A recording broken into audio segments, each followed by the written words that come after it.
brotherhood is you don't, everyone that I've spoken to, civilians, 'cause I have some civilian friends, acquaintances,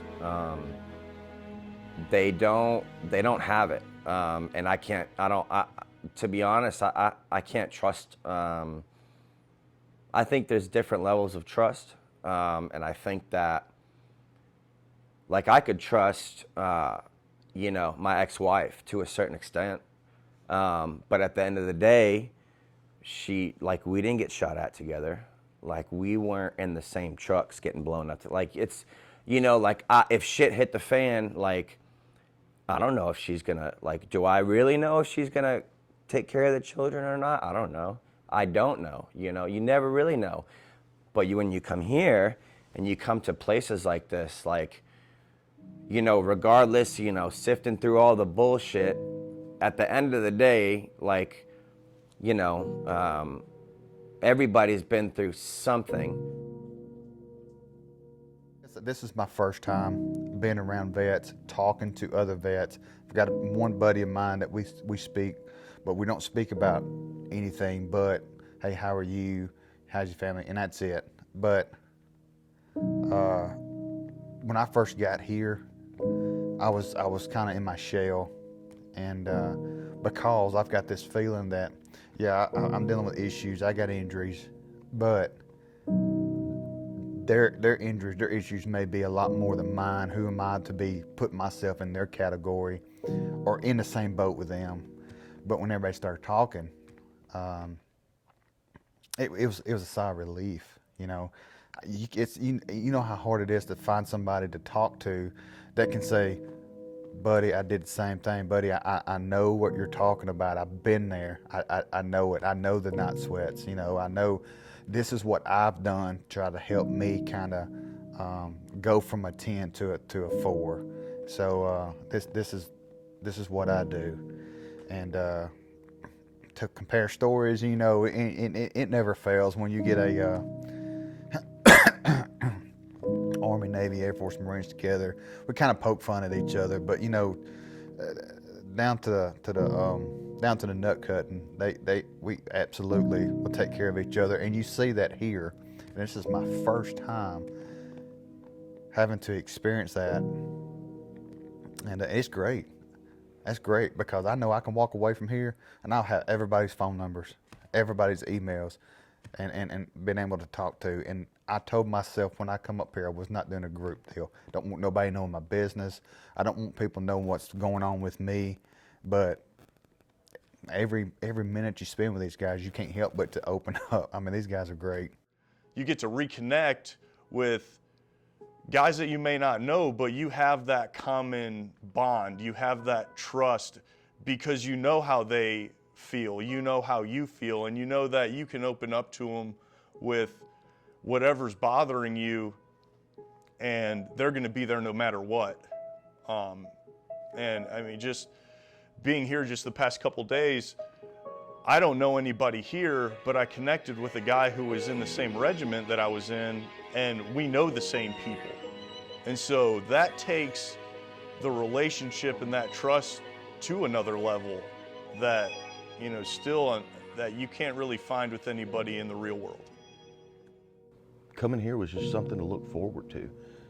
That I knew that I wouldn't be judged because of the things I've done, but being able to talk about those things is really what's transpired and surprised me, because I've learned that I'm not the only one. It's not just me, and it's not about me. And it's led me on a path that to be not only be a better person, but be a better father. I mean, reintegration's hard. When I first came home from overseas, the thing that I struggled with the most was fitting in. I felt like nobody would understand me for who I was. They would only judge me by the deeds and acts that I committed. And the most difficult part was getting people to see through that layer and to get through the judgmental eyes, the snarky comments, the shitty attitudes, the personality flaws that I had gained while in a foreign country. I've struggled with suicide. I've attempted 3 times. I attempted the first time in June of 2012. I was standing at a friend of mine's house, and his wife and kids were outside. We were having a barbecue. On the way in the house, I noticed a .40 caliber pistol sitting on the counter. So I walked out, told him I had to go to the bathroom, went in the house, grabbed the pistol, pulled the trigger twice. Neither round went off. He caught me on the second round. He came in and intervened hard into my life. Took me a week later to the firing range, handed me that same .40 and said, "We're going to make this happen. You're going to get normal." So we took the pistol out, and I fired, 14 rounds? And he was catching the casings as they were coming back. And he picked up the first 2 casings, and he showed me the 2 pin marks on the casings. He said, "They weren't duds, you had a higher purpose. There's something here for you."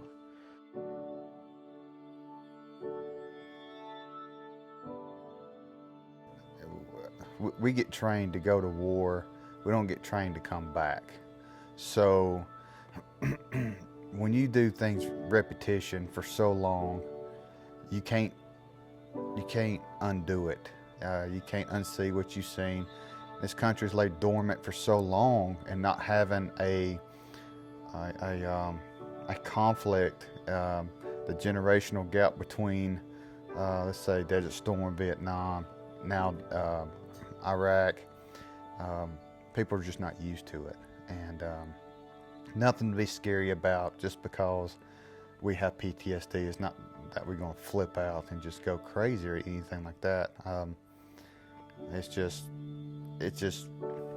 I've tried to tell my ex-wife and my late wife, and they just couldn't understand it, and they didn't know, and it's understandable unless you experience PTSD or have PTSD. You really can't explain it to somebody else unless they have the same thing.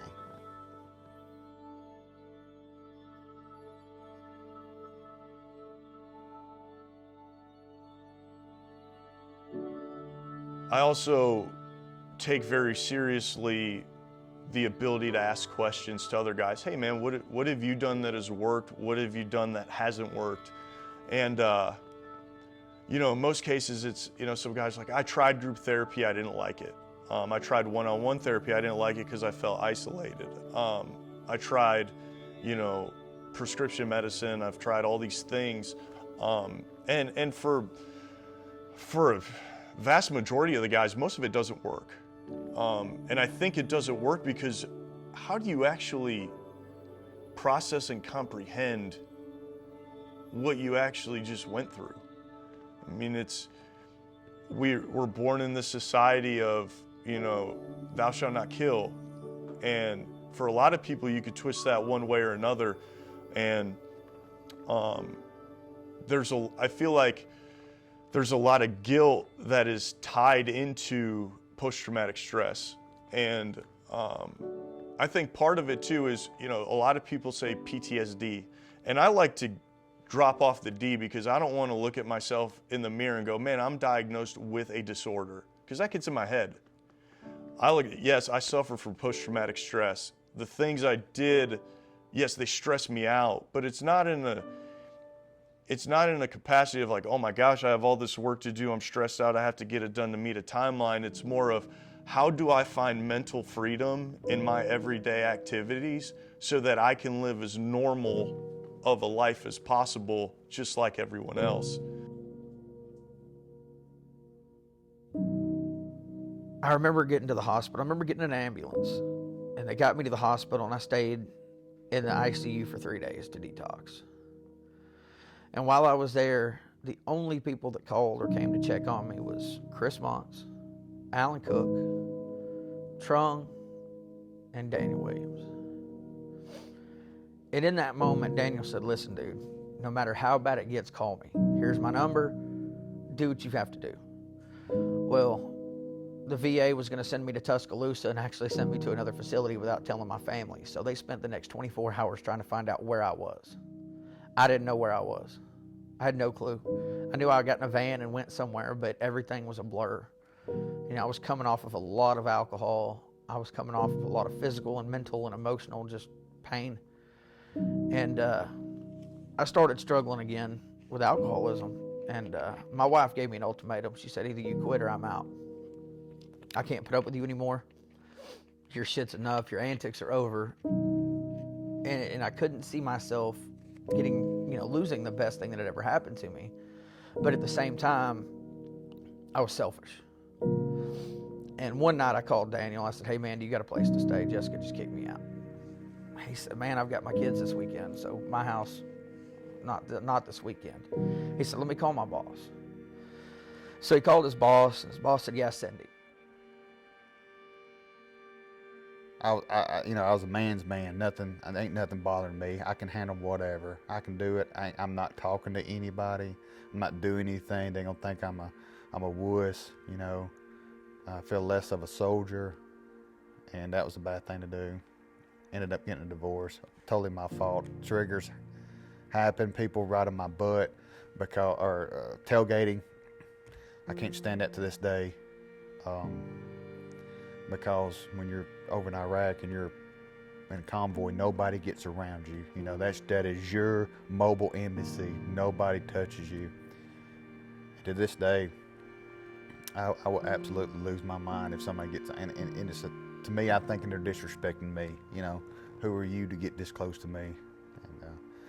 But it's tough. It's tough coming back, and you still struggle today about it. Everybody has their own issues, but it's a struggle daily. I can feel my chest every single beat. Like I can, and it's like on top, and I'm like watching it, and everything, like there's no peripherals whatsoever. There's no peripherals. You have no fucking idea what's going on outside of you, other than you and the target. And this is how I described it to my therapist, was this person just became a threat to my family. What has my training taught me about threats to my family, my brothers? Eliminate the target. So next stoplight, the whole time I'm just holding onto the steering wheel like this, and I'm thinking about it. Kids are, doing it in the background, and I'm just staring. And I'm processing, but it's this rage, it's this uncontrollable, I don't want to say blackout. It almost is like a blackout. It's this feeling of adrenaline that comes over you, and you're shaky, but you feel controlled at the same time, that you have control over this rage. You think you do. So simple things of coming back to your kids and not having that rapport with them, really. I mean, it's I slept on the couch for a long time since I've been back, and a lot of people's like, oh, I can't wait to sleep in bed with my wife, and all that's good and dandy in words, but it took a long time for me to be able to sleep in the bed. I mean, I did it for so long by myself, and it took a while. And then driving down the road, coming under an overpass, our standard procedure in Iraq was to switch lanes. As soon as you come on the overpass, you switch lanes in case they try to throw up a grenade down on top of you. And I caught myself doing that down 78 in Jasper, Alabama, just swapping lanes. And I get out at Walmart. I walk halfway from the parking lot to the store. I take off running back to my truck, and I'm snatching my truck door open, and I'm looking for my weapon. Not that I was ready to shoot anybody. It was just, your weapon's part of you, and now it's not a part of you anymore. You're like, oh snap, what am I doing?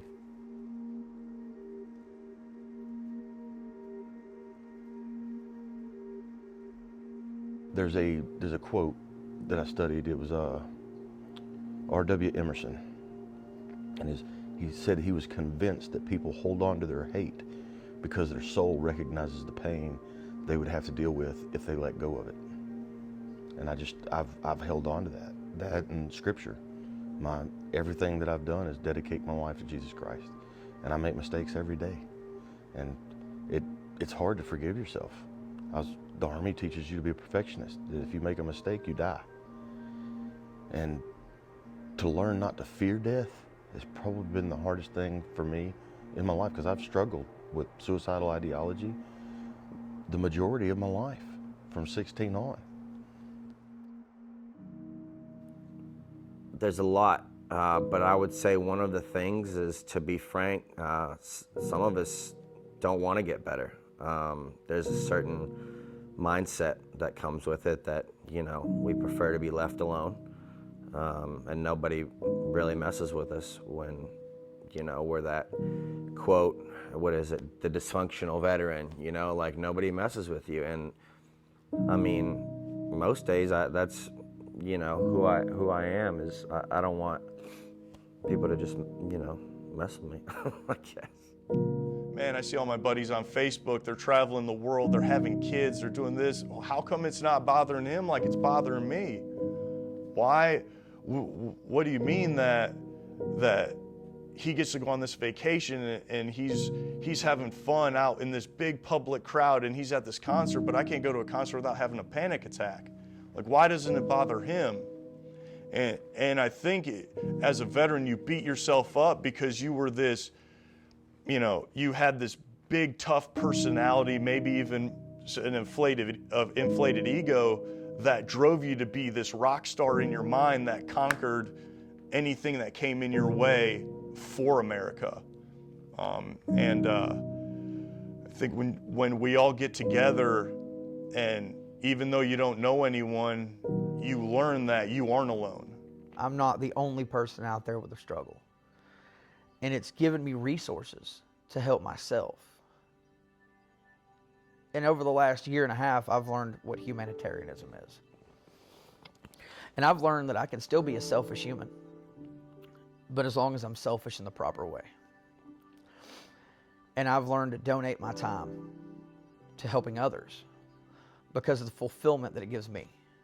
It's soulful, it's hearty, and to know that I'm there for somebody else when no one was there for me gives me the absolute most joy. I mean, that's been the greatest part of all of this, and I'm extremely grateful. But I most of the time, kind of just you try to suck it up yourself, because that's what the military teaches you. There's nothing in front of you that you can't handle. You suck it up, you drive on, you put your nose to the grindstone, and you push forward. You don't quit until I tell you to quit. And that's not a good. I mean, it's good to a sense, but when you come back, that, like I said, they don't tell you, hey, that mentality you got, it's okay to let that go. Just you need to take a couple steps back, unwind a little bit. But I've done it mostly. I can't sit here and say I've done it by myself. I've done it with the help of God, and he's helped me. He's helped me a lot. It's a day-to-day struggle, but I keep hearing that voice. I got you. I got you. This has been tremendous. I have seen things here that I didn't think I'd ever see. Grown men that have seen things and done things that I hadn't, I didn't have to deal with that. And to realize that I'm not alone, and mine's not the worst. It sucks, but what do? You either quit or you keep driving on. And fortunately, the Army taught me not to quit. All over Birmingham, there's a bunch of veterans that feel the same way, but they don't know it because we don't necessarily have the resources to pull together, to put together weekends like this, where we can sit and look at each other in the face and know that, man, I'm not alone. You do feel how I'm feeling, and I do feel how you're feeling. And I just think it's really, really powerful when you bring us all together.